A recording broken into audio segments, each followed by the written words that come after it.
Elle pourrait tout chanter avec sa sensibilité, son énergie. Isabelle Boulay a conquis le cœur du public tout un jour. L'énergie dont je parlais, Isabelle Boulay, elle est là pour chanter l'amour, pour chanter la vie, le temps qui passe, la force de s'aimer. Oui. C'est ça qui donne envie finalement de pousser cette voix que vous avez qui nous touche. Je pense que ce qui me donne le plus envie, c'est d'avoir cette chance, d'avoir des chansons aussi belles. Et c'est les chansons qui me font désirer ma voix. Elle n'est qu'un prétexte. Et ma voix, elle est là au service des chansons. On veut surtout pas vivre des choses médiocres. Et cette chanson-là, pour moi, c'est quoi? C'est l'habitude. C'était l'évocation même de ça. Et pour moi, le sentiment amoureux doit être nourri, doit être supporté, doit être... Déjà, quand on a la chance d'aimer et d'être aimé, je pense qu'on doit s'élever à la hauteur de l'amour et ne pas faire en sorte qu'un amour se perde ou se dilue ou il y a des couples qui vont être ensemble depuis seulement 6 mois, qui vont ressentir une lassitude, d'autres qui vont être ensemble pendant 25 ans et qui ne la ressentiront jamais. Mais en tout cas, moi, c'était une façon de dire que quand on aime, il faut aimer debout, il faut aussi être capable d'aller rejoindre l'amour dans ce qu'il a de plus beau, de plus fort et de plus difficile aussi, parce que l'amour, c'est pas seulement un oiseau qui est magnifique et qui se pose sur une branche. Ça demande des nourritures. Ouais, l'album s'appelle donc Tout un jour. On va bien sûr en parler pendant toute cette émission. C'est un album événement. On se souvient que le précédent était un véritable triomphe. Plus d'1 million d'exemplaires vendus. C'est-à-dire que vous faites partie quasiment maintenant de la vie des gens. On vous retrouve en studio, justement, au moment de la création. Je crois que vous tenez à ce mot création d'une chanson, ne serait-ce que pour donner l'exemple. Il faut donner de l'amour pour que les autres vous en donnent à leur tour, finalement.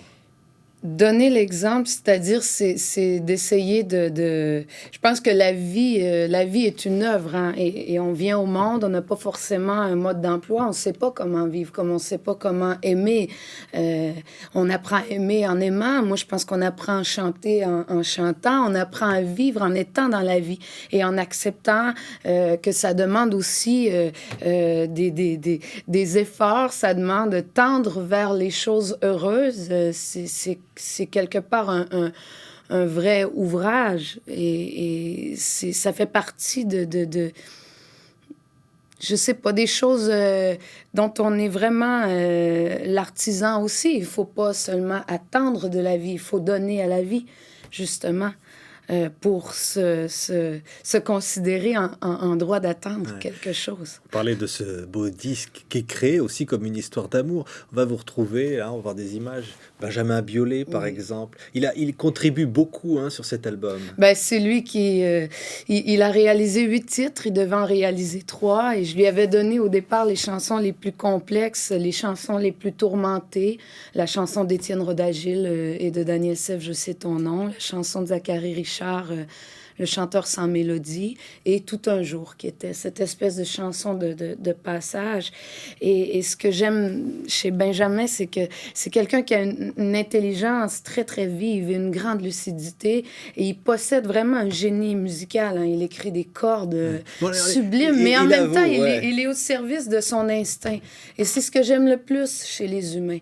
C'est les gens qui obéissent à leur instinct et qui sont capables d'être assez humbles pour se mettre au service des chansons. Et Benjamin, à chaque fois que je suis avec lui, j'ai l'impression qu'il se met au service de mes chansons, au service quelque part de ma voix qui est un peu particulière, qui n'est pas une voix qui est très obéissante, une voix un peu sauvage. Benjamin Biolay, il dit que votre voix, Isabelle, possède une fêlure qui le touche profondément. Il dit qu'à certains moments, vous atteignez dans la voix une émotion tout à fait exceptionnelle. C'est peut-être... dans nos fêlures qu'on se retrouve, lui et moi. Je pense qu'on est aussi des personnes un peu tourmentées. Et je pense que ce que l'on fait, ou la musique, nous permet justement de sublimer un peu cette espèce de tourmente ou de calmer un peu le vent. Parce c'est vrai qu'il y a plein de choses qui bougent. On est des humains, on est émotifs, on est sensible à plein de choses. Et moi, je l'aime beaucoup. Hein. Benjamin, c'est quelqu'un d'extrêmement secret, d'introverti, mais chez qui on sent tous les remous.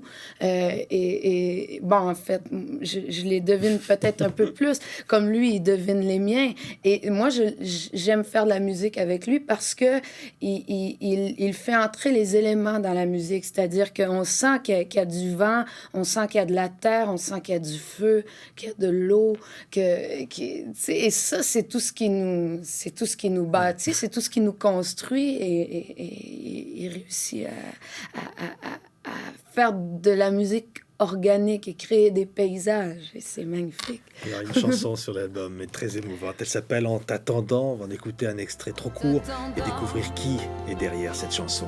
Il parle toutes les nuits de ce qu'on sera avec toi. Avec toi. En t'attendant, j'apprends par cœur tous les mots des chansons. Que tu t'endors, que je sois ton polochon. En t'attendant. Et si on pouvait dire que la musique est très belle. C'est une mélodie de Patrick Bruel et un texte d'Amanda Sterz. Et le jour où Patrick m'a fait entendre cette mélodie-là, il n'y avait que En t'attendant. On n'entendait pas, c'est-à-dire qu'il n'y avait pas encore le texte entre ces paroles-là. Donc, on pouvait imaginer toutes sortes de choses. Et moi, je pensais qu'il allait m'amener un texte sur l'amour ou quelqu'un qui attend une autre personne. Et au bout de 2 semaines, il m'a téléphoné, il m'a dit maintenant, le texte est écrit. Mais il dit, écoute, je ne sais pas trop si tu es prête à assumer un texte comme celui-là. Et il me dit, je suis pressé de te la faire entendre. Et en même temps, il n'était pas sûr. Il ne savait pas si j'allais aimer la chanson ou pas, si j'allais vouloir la prendre avec moi. Et c'était drôle de le voir parce qu'il était presque fragile à ce moment-là. Et il est arrivé, j'étais au salon de coiffure. Il était tellement pressé. J'ai dit, oui, mais attends, je sors dans 2 heures, tout ça. Je vais y aller tout de suite. Et je m'en vais faire une télé, je passe par là. Et moi, je sors du salon avec la serviette sur la tête. Je rentre dans sa voiture. Et là, j'entends cette chanson-là. Et j'ai dit, oh là là. Et ça a été une évidence parce que même si j'avais eu 20 ans ou 40 ans, je l'aurais prise tout de suite, cette chanson. C'est un vrai trésor. Et je pense que c'est la première fois que j'entends une aussi belle chanson sur la maternité. Ouais. Et moi, je trouve que la maternité, c'est le plus beau don de soi qui existe. Il a pensé à vous, Bruel, en disant, bon, parce qu'on le dit, vous êtes maintenant 30 ans, on peut le dire. Hein. Oui, je vais avoir 32 ans. Et vous chantez, en fait, évidemment, avec cet âge qui vient, encore des choses encore plus fortes comme ça. Oui, mais moi, j'aime bien... je suis assez contente de vieillir parce que je me sens de mieux en mieux et je trouve toujours extrêmement intéressantes les femmes qui ont une certaine maturité. Je trouve qu'elles sont dans leur vérité de plus en plus. Elles assument leur caractère aussi. Et moi, j'aime bien la beauté, mais j'aime les beautés caractérielles. J'aime des femmes comme Monica Bellucci. Qui mélangent la tendresse et le Paradis, caractère. Voilà. Qui sont pour moi des femmes sublimes. Isabelle Huppert est une magnifique femme. Emmanuelle Béard aussi. Mais ce sont ces moments de tendresse, Isabelle, quand on dit en t'attendant, on parle à cet être à venir. Ben oui, et l'on dit, il y a des moments où comme ça, tout le monde, c'est universel, tout le monde se retrouve pour fondre d'émotions. Ben, je pense que c'est une chanson qui va toucher à peu près tout le monde parce que pour chaque enfant qui est au monde, il y a une femme qui l'a attendu, qui l'a espéré, qui l'a aimé. Et moi, si je vivais la maternité, c'est comme dans la chanson que je voudrais la vivre. C'est quelque chose qui est extrêmement bouleversant, qui est gracieux en même temps. Et c'est quand même quelque chose d'avoir une vie qui est en train de pousser à l'intérieur de soi. C'est... Et pour cet enfant à venir, eh bien, une autre vie. Le titre d'une des chansons de l'album, pour De parler Cabrel. d'espoir. Oui. D'amour, dites-moi où vous retrouvez. Juste une autre vie pour pouvoir remercier la Providence. Puisque sans vous j'aurais pu croire que souffrir c'est de naissance. On a l'impression, bien dans ces mots de Cabrel, comme ça, il y a de l'espérance derrière tout ça. Ah, il y a L'espérance de vouloir changer le monde, quoi. Carrément. En fait, c'est l'espérance d'une autre vie. C'est-à-dire qu'on est tellement bien dans ce qu'on est en train de vivre qu'on demande à la vie une autre vie pour pouvoir continuer à vivre ce bonheur-là qu'on est en train de vivre. Et c'est une chanson qui peut s'adresser à quelqu'un en particulier, qui peut s'adresser au public aussi. Quand on dit « Puisque sans vous, j'aurais pu croire que souffrir, c'est de naissance ». C'est assez beau parce que c'est une chanson qui est arrivée en plus dans un moment de ma vie où j'ai eu l'impression que ma vie c'était que l'horizon s'était ouvert devant moi et que dans ma vie il y avait plus de lumière, plus de transparence, plus il y avait plus d'optimisme aussi. Et c'est vraiment arrivé à un moment précieux. Et cette chanson, pour moi, était comme une carte de souhait. C'est comme si Francis m'avait souhaité quelque chose. Et c'était presque prémonitoire. Et aujourd'hui, ce souhait, il va vers le public. Alors l'album s'appelle « Tout un jour ». Et tout un jour, évidemment, c'est toute une vie. Il y a cette image d'Isabelle qu'on retrouve dans la nature et qui nous chante l'espoir. En un moment de pierre qui voudrait s'attacher chacun de ces déserts. Moi le temps m'a perdu parmi ces ouvrières aux secondes pointues comme des coutelières. Et je t'aime toujours, toujours et tout un jour, parce qu'il y a des guerres qui s'arrêtent à l'amour. Jacques Brel disait les tambours face au canon, et là il y a des guerres qui s'arrêtent à l'amour. Mm-hmm. Hein? Ben, il faut bien aimer. Et c'est difficile d'aimer. Hein. Gilles Vigneault, il le disait dans une de ses chansons, qu'il est difficile d'aimer, qu'il est difficile. Et c'est bon, mais en même temps, c'est vrai que ça demande une vraie compassion, un vrai sens du pardon, la capacité de dépasser la haine, qui est souvent quelque chose qui peut être fort enraciné à l'intérieur de nous, à l'intérieur de moi comme à l'intérieur de tous les êtres humains. Il faut oser chanter, par exemple, une chanson qui s'appelle « Aimons-nous ». Et le dire très fort, comme ça, sur l'album. Qui dit « Aimons-nous sans cet orgueil qui rend fou. Aujourd'hui pour demain, préparons le jardin pour tous les humains. Partageons les plaisirs, le pain et le vin. » Ça veut dire que la vie est précieuse et que il y a que ce que nous faisons dans le présent qui contribue à bâtir l'avenir. Donc, évidemment, il faut se concentrer, je dirais, sur les choses les plus belles. Si on veut arriver à avoir les meilleurs matériaux possibles pour construire la vie qui est devant nous. Mais moi-même, hein, cette chanson-là, je la chante autant à moi qu'aux autres. Hein. Je ne suis pas quelqu'un de lisse et de parfait. Je suis une personne qui a des moments parfois d'intempéries. Faut le faire quand même, Isabelle, le chanter Dieu de l'enfer, feu des chaudières, sang des passions, je sais ton nom. Ce sont les mots d'Étienne Rodagil. Chanter ça. Et là, on parlait tout à l'heure de la force de la tendresse, finalement. Hein? Ben, Parce que lui, derrière, il y a le défi au diable, il y a les éléments, il y a la nature. Dieu des sauvages, Dieu des très sages. Tu fais croire aux gens des balcons qu'il fait enfin beau pour de bon. C'est un peu une chanson sur l'abus de pouvoir, sur la tyrannie, et je pense que j'aurais jamais été capable d'assumer un texte comme celui-là s'il n'y avait pas eu en même temps cette extrême sensualité qu'il y a dans l'écriture d'Étienne Rodagil.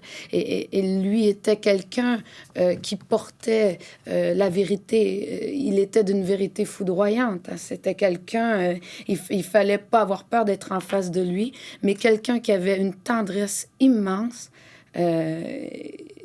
qui pouvait prendre tout à l'intérieur de lui. Et quand on est capable d'absorber le monde, on est capable aussi de dire comment il est et comment il se porte mal parfois.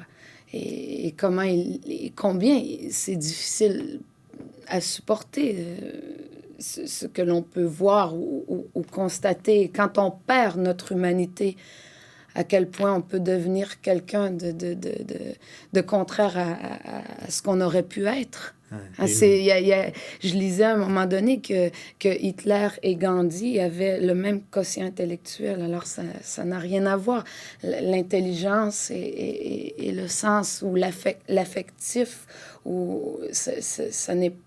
ça ne donne pas les mêmes résultats, en fait. La force d'une voix. Une voix qui pourrait déplacer justement les montagnes. Et la voix d'un homme avec la voix d'Isabelle Boulay. Il m'a toujours ému. Tous les spectacles qu'on a fait ensemble dans la tournée d'été, j'ai toujours été ému par ta façon de chanter, les sentiments que tu donnais quand tu chantais. Et il n'y en a pas. Il n'y en a pas 10 hein, comme ça. Oh, voilà. C'est assez, voilà. Je vais fondre. Non, mais je te dis simplement, je te dis ce que je pense. Voilà.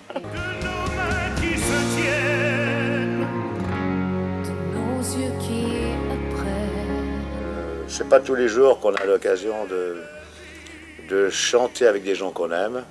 Et puis moi, qu'est-ce que vous voulez que je vous dise? Isabelle, je l'aime. Voilà. Qu'aurons-nous fait de nous?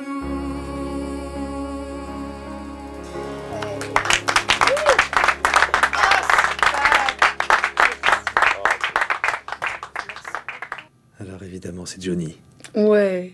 Je sais pas si vous avez vu l'espèce d'espièglerie dans le regard et chaque fois que je chante avec lui, c'est comme si j'allais rejoindre quelqu'un de ma famille. Hein. C'est quelqu'un pour qui j'ai eu un sentiment filial qui a été immédiat et je l'aime comme si c'était mon frère. Hein. C'est quelqu'un que je défendrais à feu et à sang parce que c'est vraiment... une personne exceptionnelle. Encore une fois, quelqu'un qui a une espèce qui a ce côté un peu sauvage, un peu animal, un peu âpre et en même temps tellement de douceur et de générosité, tellement de bienveillance chez lui. On va voir des images parce que c'est vraiment un duo événement. Hein. Et il dit d'ailleurs lui-même, Johnny, ce qui est incroyable d'ailleurs, qu'en chantant avec vous, à vos côtés, il se sent rassuré. Mais moi non plus. Moi, c'est pareil.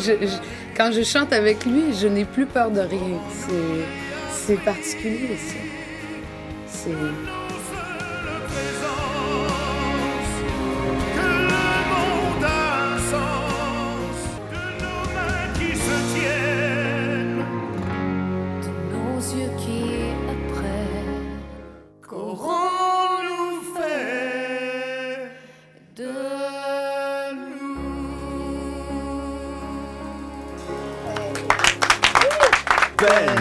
Mais l'autre jour, j'ai rencontré Michel Serrault et je lui disais à quel point il m'avait fait rire et à quel point il m'avait ému et il m'avait fait pleurer aussi dans ses films. Et il me disait, vous savez, j'espère que je vais bien le citer, mais j'ai retenu ça. il m'a dit, vous savez, le véritable talent, c'est d'écouter l'autre et de répondre à son mystère. Et en fait, je ne joue pas, je ne fais qu'écouter ce que me dit mon partenaire. Ouais. Et quelque part, c'est ça faire des duos, hein. C'est ça échanger avec quelqu'un. C'est être aussi à son écoute pour pouvoir arriver sur un territoire qui est la vulnérabilité de l'autre et de respecter ce territoire-là. Ouais, Parce que c'est difficile d'aimer quelqu'un assez fort pour voir là où il y a une faille et de ne pas entrer dans cette faille-là et essayer d'y mettre le feu ou de la rendre encore plus grande. Ouais, c'est le titre de l'album au public, c'était Au moment d'être à vous. C'est-à-dire, Ouais. c'est l'abandon. L'abandon dans les duos, dans les chansons des autres aussi, de les prendre dans sa voix, de porter. Ben, quelque part, c'est pour ça que j'aime autant faire de la scène. C'est que quand on est en studio, on est comme dans un incubateur. Et les chansons, elles ne vivent que dans notre espérance et dans ce qu'on peut, nous, leur apporter. Et quand on est sur scène, le public donne de la chair aux chansons et lui renvoie son souffle. Et c'est formidable parce que le tempérament du public, il passe à travers la voix de l'artiste qui est sur scène, forcément. Ouais. La présence. On n'est pas seul. On chante avec tout le monde. Et tout le monde passe dans notre voix. Ça, c'est vraiment une chose qui est indescriptible. Mais moi, ça me galvanise de chanter, d'être là et de sentir, justement, cette présence. C'est comme si les gens venaient s'approprier la chanson. Ouais.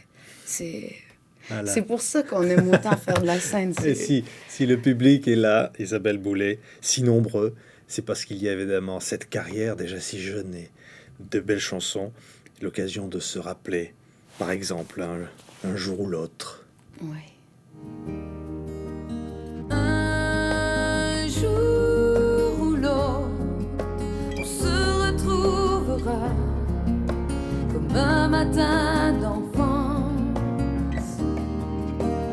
Un jour tout autre, on se reconnaîtra pour une autre danse. Et là, c'est l'impression d'avoir des classiques comme ça, que la salle peut reprendre avec vous. Ah oui, ça, c'est une des chansons que le public chante le plus avec moi. Mais c'est normal, c'est une chanson de Patrick Bruel. Ouais. Et lui, il fait vraiment des chansons fédératrices, des chansons qui donnent envie au public de venir s'y coller. Et moi, ça a été en France où la première fois de ma vie, je me suis rendu compte que les gens chantaient avec moi. Parce qu'au Québec, les gens vont chanter si on les invite. Et en France, ils nous portent et ils chantent systématiquement quand ils ont envie de chanter. C'est cette carrière justement du Québec, on a tout dit. La petite punk, le restaurant des parents, chanter toute bébé quasiment, hein. Premier prix des concours de chansons qui épatait tout le monde, et puis qui se retrouve dans Starmania. Enfin, oui. C'est un conte de fées. On va avoir par exemple quelques pleurs, images d'un clip extraordinaire comme ça. Ça veut dire qu'on peut chanter toute l'émotion comme ça quand on est porté si vite. Hein, Isabelle? Ben, quand il est sans demain et de vivre en silence et si peu d'espérance quand tes yeux ne voient rien et tu sais maintenant tout ce que l'on comprend quand tout ce qu'on a cru est à jamais perdu. Laisse couler quelques pleurs pour adoucir tes peurs, juste quelques pleurs, comme on arrose. Et on n'oublie jamais rien, comme disait Brel, du parcours, des amis, de l'enfance, des parents, de la Gaspésie. Non, moi je n'ai rien oublié de ça. Et c'est quelque chose de précieux, comme... C'est comme dans un coffre à l'intérieur de moi. Et je sais exactement tout ce qu'il y a dedans.